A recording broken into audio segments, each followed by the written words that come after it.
Después se da la buena pro en marzo del 2004. Y ahí se cumple lo que ya se había dicho en el plan de promoción, es decir, que el gobierno iba a dar garantías. Si no se establecía eso en el plan de promoción y en la licitación, creo que hubiera sido difícil que ese proyecto hubiera salido, alguien lo hubiera tomado. ¿Hay un aseguramiento indirecto de la adquisición de los bonos? No. Creo que lo que haces es mejoras la perspectiva de los bonos. Finalmente, cuando hablamos de mercados internacionales estamos hablando de riesgos. Entonces lo que hacías teniendo una garantía del gobierno nacional de una multilateral es bajar el riesgo de que esos bonos no se iban a pagar. Entonces, al bajar el riesgo, todavía queda un riesgo. Miren lo que pasó en Argentina, por ejemplo, queda un riesgo. Sin embargo, lo disminuyes, por eso sales a una tasa. No sé cuánto salieron esos bonos, ni cuál es la tasa, pero me imagino fue una tasa de mercado.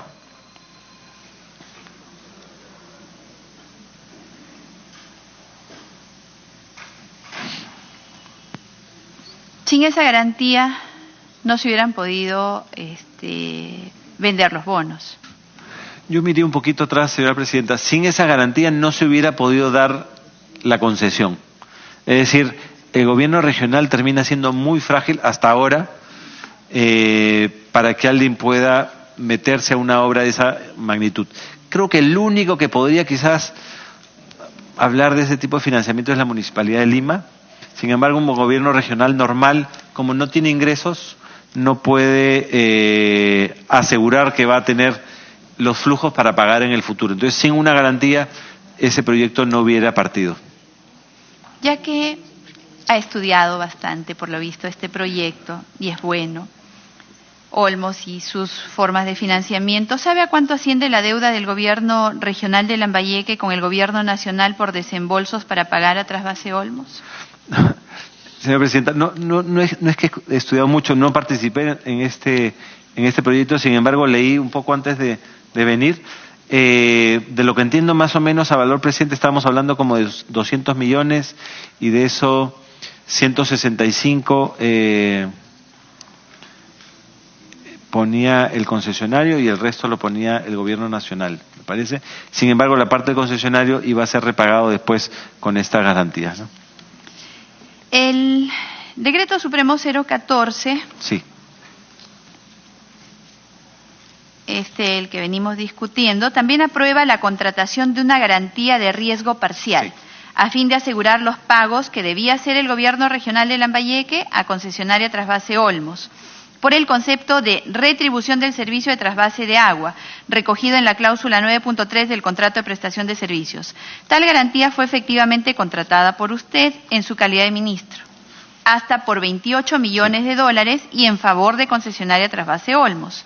No obstante, esta obligación de pagar a la retribución del servicio de trasvase de agua ya se encontraba cubierta por la garantía soberana de hasta 401.331.000 dólares, conforme al propio texto del decreto supremo y al del contrato de garantía soberana. ¿Cuál era la necesidad de esta segunda garantía respecto al pago del servicio de trasvase de agua? ¿Por qué no era suficiente con la garantía soberana que establecía que ante la falta de pago se recurriría a un fideicomiso ya constituido? Sí. Primero, señora presidenta, aclarar, yo no decidí otorgarle ningún tipo de garantías específicas a este contrato. Yo me encontré con ya un contrato dado, un contrato ley, y quiero mencionarle tres cláusulas, la 7.5, la 10.1.8 y la 26.16 del contrato, firmado en algún momento del 2004 que yo no participé, y ahí se establecían este tipo de garantías. En el 7.5, el gobierno nacional se encuentra obligado a garantizar íntegramente las obligaciones de pago de la retribución asumida por el gobierno regional. En el 10.1.8 del contrato de concesión, el gobierno nacional se encuentra obligado a garantizar íntegramente las obligaciones de pago que asume el gobierno regional. Y en la cláusula 26.16 del contrato de concesión firmado en el 2004, el gobierno nacional se obliga a la contratación de una garantía de riesgo parcial con una entidad financiera multilateral. Es decir, en en las bases del contrato ya se establecía que tenía que haber esta garantía de riesgo parcial. ¿Qué es lo que está detrás de este concepto? No lo negocié, sin embargo, de lo que he podido revisar, me hace mucho sentido. Es, gobierno regional no podría garantizarlo, ahí entra el gobierno nacional. Sin embargo, en esas épocas, el Perú no tenía todavía grado de inversión. Para mejorar tus niveles de riesgo, lo que se hacía era contratar alguna multilateral que tenían mejor grado de inversión que el Perú. Por eso me imagino se comprometió el Estado de hacer eso. Lo único que se hace en este decreto supremo 014-2016 es llevar a la práctica el contrato firmado. Ahora, estuve revisando, señora presidenta, por qué 28 millones y lo que vi que el compromiso del gobierno regional era pagar 26 punto algo millones. Me imagino que ese 28 está relacionado con los 26 y tanto que tenía que pagar anualmente. Señor Zavala, usted nos acaba de leer la cláusula 10.1.8 del contrato de concesión, en la cual habla el gobierno nacional se encuentra obligado a garantizar íntegramente las obligaciones de pago y lo que sigue. Pero esta cláusula, señor Zavala, no estaba en el contrato original. Esta cláusula se incorpora con una adenda que usted suscribe. Señora presidenta, yo no he suscrito, no recuerdo haber suscrito ninguna adenda. Se incorpora. Esta cláusula no estaba en el contrato original y se incorpora posteriormente con usted. Sí, pero no sé de cuál adenda está hablando. ¿Pueden ubicar la adenda, por favor? Sí, se la van a ubicar y ahora se la traen.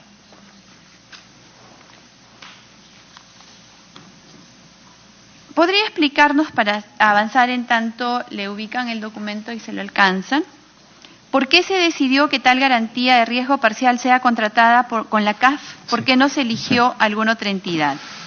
¿De quién dependió esta decisión? Sí, señora presidenta, también para aclarar el tema de las adendas,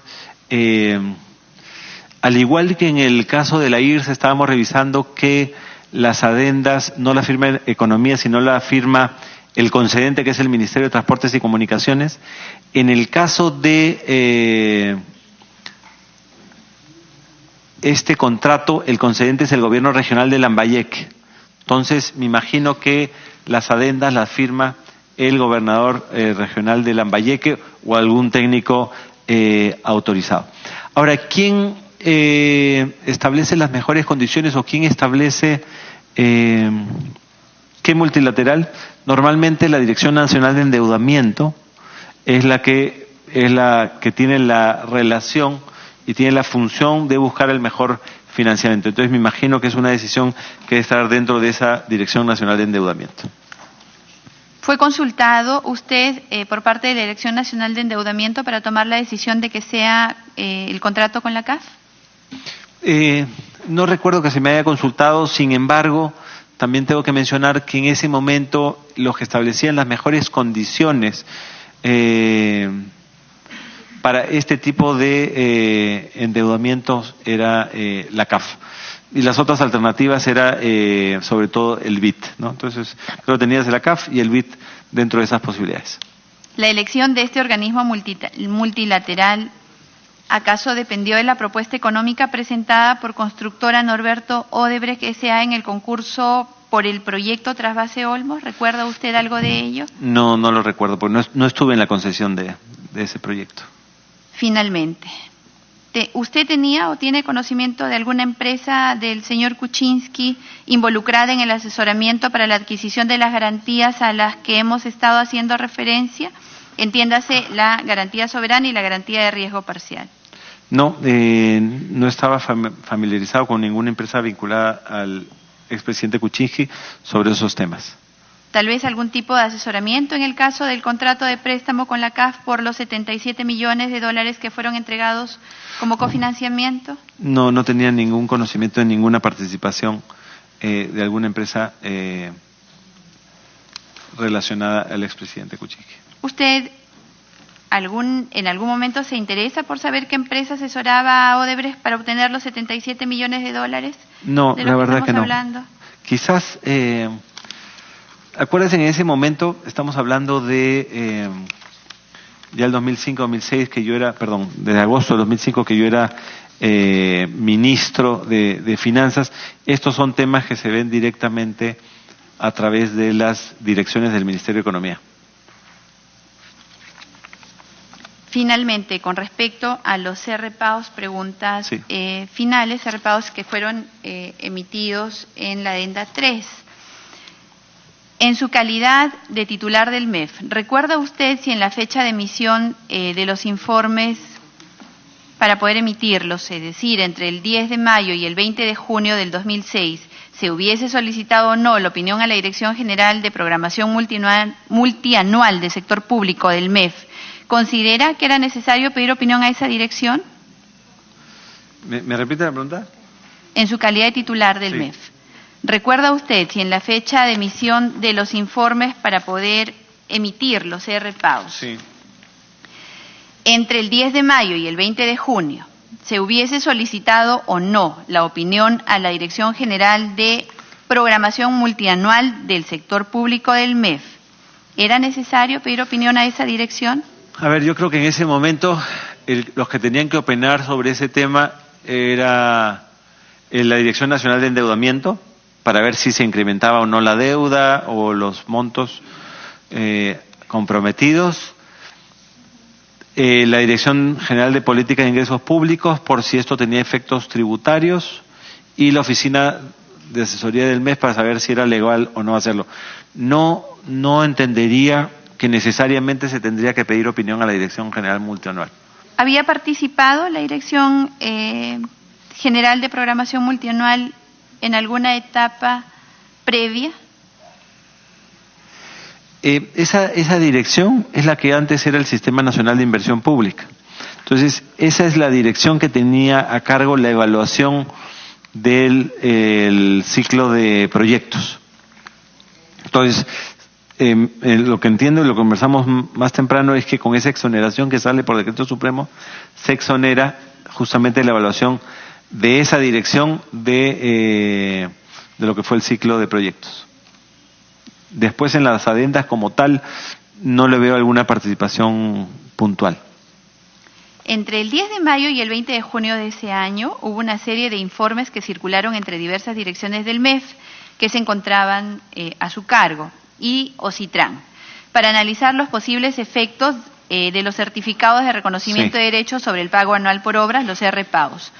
Podemos citar los informes, por ejemplo, de la Oficina General de Asesoría Jurídica, de la Dirección General de Política e Ingresos Públicos y de la Dirección General de Endeudamiento. Sí, Coordinaban entre sí y remitían la opinión final a OCITRAN. sí. ¿No es cierto? En ese contexto, usted era titular del MEF, ¿participó o coordinó en la emisión de esos informes? No, como le contaba, estos son órganos rectores, ¿no? Y los órganos rectores, sobre todo en endeudamiento, en presupuesto, lo que dice la ley es el Ministerio de Economía emitirá informe a través de la dirección XY. Entonces, de los documentos que he revisado, ellos emiten la opinión como órganos rectores de estos sistemas directamente a OCITRAN, me parece, para este caso de la adenda 3.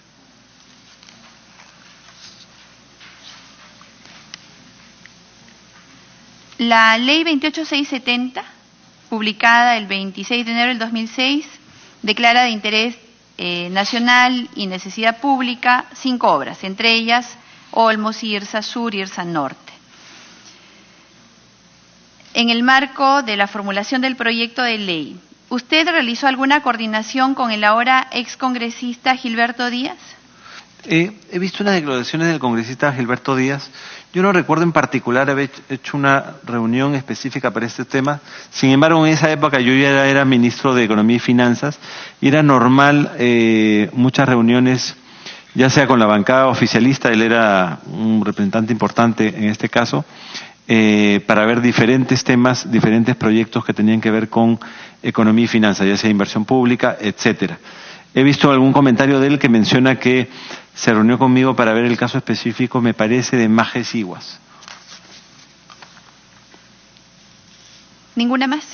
¿Ninguna coordinación más con el excongresista Díaz? Digamos, debo haber tenido múltiples reuniones con el congresista Díaz y con otros congresistas, pero no recuerdo temas puntuales. Sí recuerdo, y es general, y también me ha pasado en la última vez que he sido ministro, muchas veces me reúno con congresistas para ver proyectos puntuales, regionales o nacionales. ¿Tiene usted alguna relación con Obrainsa? No tengo ninguna relación. ¿Con el consorcio constructor Ductos del Sur? Ninguna relación. El 24 de enero del 2017, la Dirección General de Hidrocarburos del MINEM, mediante oficio 145, declaró la terminación de la concesión del proyecto Mejoras a la Seguridad Energética del País y Desarrollo del Gasoducto Sur Peruano. Esto fue confirmado con la emisión de la Resolución Suprema 004-2017, firmada por el entonces Presidente de la República y por el ministro Tamayo. Usted era PCM. ¿Se discutió la Resolución Suprema 004-2017 en el Consejo de Ministros? No fue una discusión, más fue un informe. Creo que era un tema importante. Lo que se mencionó en ese momento es que no habían cumplido con el cierre financiero de lo que se establecía en el contrato y que se iba a dar por terminada la concesión. ¿Qué efecto tiene esta resolución 004 sobre el contrato de seguridades y garantías y sobre el contrato de concesión? ¿Por qué no se procedió a resolver el contrato? ¿Esta decisión se tomó en Consejo de Ministros? No, como le mencionaba, esta es una decisión del concedente, en este caso el Ministerio de Energía y Minas, y creo que con eso lo que se establecía era la ejecución de la garantía, que eran varios cientos de millones de dólares. La cláusula 6.5 del contrato de concesión menciona el plazo para el cierre financiero y la 6.7 establece que en caso el concesionario no acredite el cierre financiero al término de los plazos establecidos, el concedente, es decir, el Estado, queda facultado a declarar la terminación de la concesión por causa imputable al concesionario y facultado para ejecutar la garantía de fiel cumplimiento al 100%. Esto último es 350 millones de dólares. ¿Conocía a cuánto ascendía la carta fianza firmada por Gasoducto Sur Peruano en julio del 2014? ¿Esta fue renovada oportunamente? No sé, yo no llevaba directamente el contrato, pero me imagino que el concedente, es decir, el Ministerio de Energía y Minas, procedió a la ejecución de la garantía de acuerdo a lo establecido en el contrato. ¿Conoce usted si fue oportunamente renovada, qué banco le emitió o a cuánto ascendió la fianza? No tengo esa información. No era de mi competencia. Desde enero del 2017 hasta recién el 11 de octubre del 2017, el Gobierno y el Consorcio Gasoducto del Sur Peruano, integrado por las empresas Enagas, Odebrecht y Graña y Montero, acordaron iniciar la entrega de los bienes del programa Mejoras a la Seguridad Energética y en una semana establecer un cronograma para que la empresa Estudios Técnicos SAS empiece a recibir los activos del proyecto en un plazo de 45 días calendario. ¿Cómo se ha cautelado el patrimonio del proyecto durante el periodo en que Gasoducto Sur Peruano se negó a hacer entrega de las obras al interventor seleccionado por el Ministerio de Energía y Minas? Congresista, yo no vi esos temas directamente, se lo vio el concedente, y lo que me acuerdo es que se me informó que se iba a contratar a una empresa que se encargue de la seguridad. Sin embargo, ya hace 9 meses que no soy parte del Ejecutivo, así que no tengo claridad de cuál es la situación actual. En la cláusula 20.4.2 señala que el concedente, a través del interventor, convocará una subasta pública para la transferencia de la concesión. El contrato establece 3 posibles subastas a realizarse en un plazo máximo de 1 año. Este plazo se cumplió en enero del 2018. Para la primera subasta, el precio de referencia es el 100% del valor contable. Si no se presentaran postores, hay una segunda subasta con un precio que tiene como referencia el 85% del valor contable. La tercera subasta, en caso nuevamente no hubiera postores, sería el 72.25%. ¿Qué se hizo durante el gobierno del cual usted participó como premier para proceder a las subastas? ¿Cómo quedó el Estado peruano obligado frente a este incumplimiento en convocar a la subasta? ¿Cómo y en cuánto se ha visto se verá afectado el Estado peruano en el futuro? A ver, creo que se tomó una decisión acertada de dar por terminado el contrato porque había un incumplimiento, ¿no? Y por eso se ejecuta la garantía. Creo que fue una forma adecuada de salvaguardar los intereses del Estado. Después de eso, lo que se pidió es al Ministerio de Energía y Minas y a Proinversión que analizaran cuáles eran las opciones que tenía el Estado, digamos, para continuar con la ejecución de la obra, con el contrato o hacer un nuevo contrato. Yo dejé el gabinete hace 9 meses, así que no pude ver las conclusiones de ese informe. El 3 de febrero del 2017, complementado el 9 de marzo, 4 y 7 de abril, Enagas Perú, SAC, solicitó el inicio del procedimiento concursal ordinario del Gasoducto Sur Peruano S.A. por adeudarle obligaciones ascendentes a $417 millones por concepto de capital derivadas de facturas impagas. ¿Cómo va a afectar el proceso concursal al Estado peruano? ¿Qué acciones tomó su despacho ante esta solicitud de Enagas cuando usted era primer ministro? Sí, digamos, lo que hicimos nosotros a través, digamos, las instrucciones que tenía el concedente, que este era el Ministerio de Energía y Proinversión, era también contratar los abogados que finalmente iban a defender la posición del Estado peruano frente a estas demandas. Sin embargo, como le dije, hace 9 meses que salí, no sé cuáles son las conclusiones de este caso. Para recuperar su inversión de cerca de 500 millones de euros, la firma española se acogió al Acuerdo para la Promoción y Protección Recíproca de Inversiones, suscrito entre el Perú y el Reino de España, para alcanzar un acuerdo amistoso previo arbitraje. ¿Qué acciones preventivas con respecto a estos procesos arbitrales internacionales tomó su despacho de primer ministro? Digamos, nosotros no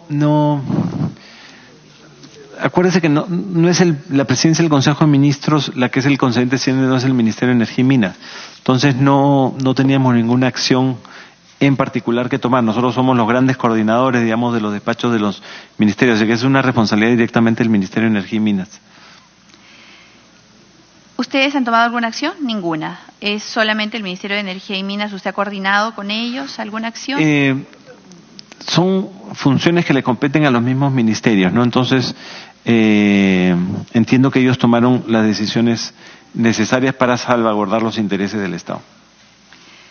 El año 2017, el grupo brasileño Odebrecht planteó una demanda contra el Perú a través de sus subsidiarias Odebrecht Latin BES y Odebrecht Latin Finance S.A.R.L., invocando el Tratado Bilateral de Inversión vigente entre el Perú y el Gran Ducado de Luxemburgo, lugar de constitución de ambas firmas subsidiarias.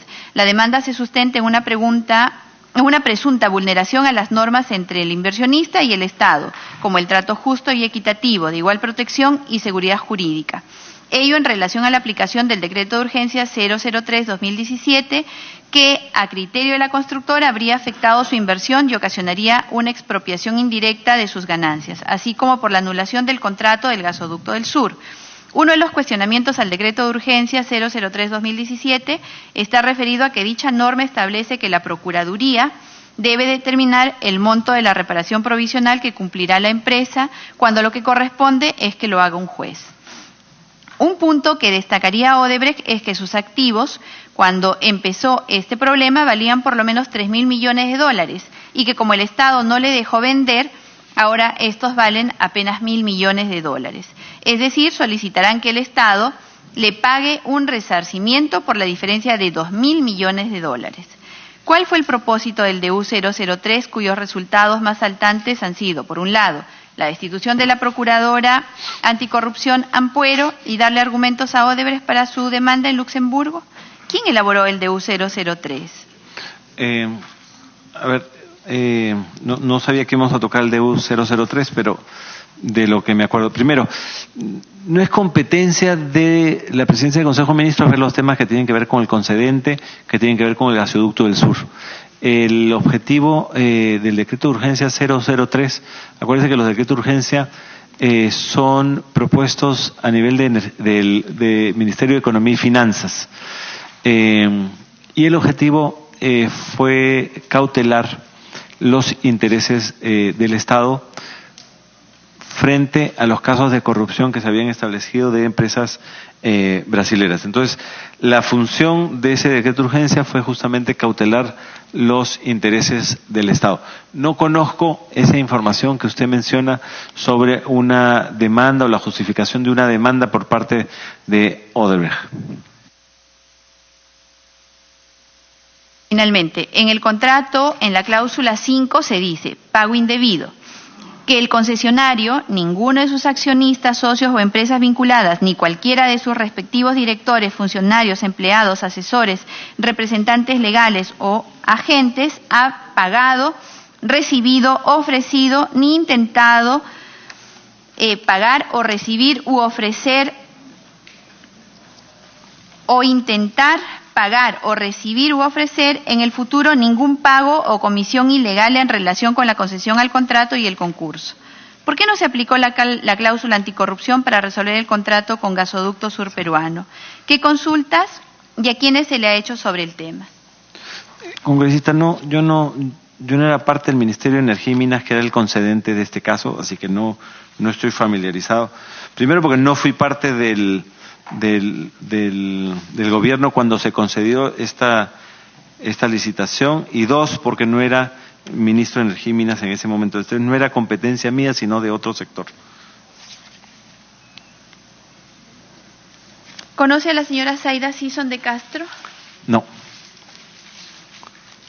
¿Algo más que añadir a esta comisión? Señora congresista, si tiene alguna pregunta adicional. No, aquí me trajeron, congresista, las adendas del contrato de concesión de operación y mantenimiento de las obras de trasvase de Olmos, y como le mencioné, no las firmo yo ni las gestiono yo. Esto es directamente el gobernador regional de Lambayeque con representante de la empresa Odebrecht. ¿No? Eso es. No, creo que no estoy. ¿Conoció de esta adenda? Fue el 2 de noviembre del 2005, durante su gestión. 2 de noviembre del 2005. Sí. No recuerdo haber visto esta adenda. De las notas que tengo, me dicen firma de Yehude Simons y Jorge Barata. Tendríamos que ver si hubieron opiniones del Ministerio de Economía. Sin embargo, no veo aquí en la documentación que haya existido mi firma en algún documento. Habría que verificarlo. Igual nosotros vamos a estar expectantes a cualquier información adicional, igual Sí. se la vamos a requerir. ¿Conoce al señor Brixio Torres, funcionario de Intersur? No. ¿Usted se ha reunido alguna vez con el ministro de Hacienda de Brasil, Antonio Palocci? No recuerdo haber tenido una reunión en particular con él. Quizás sí en alguna reunión internacional, por ejemplo, estas reuniones que le mencionaba de los gobernadores del BID, o alguna reunión del Fondo Monetario Internacional. Si él fue ministro en la época que yo fui ministro, puede ser que nos hayamos reunido, pero en reuniones de multilaterales. No recuerdo haber tenido una reunión uno a uno con él. ¿Al señor Brixio Torres? ¿No lo recuerda? No. ¿Tiene relaciones empresariales con la señora Patricia Teullet? No.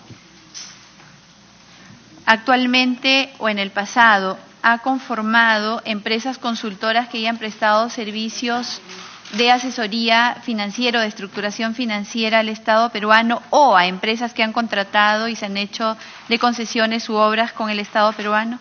Ninguna empresa. ¿Algo más que añadir a esta comisión? No, encantado de cualquier información adicional que requiera. Le agradecemos entonces por su colaboración y participación ante esta comisión y lo invitamos a retirarse cuando lo estime pertinente.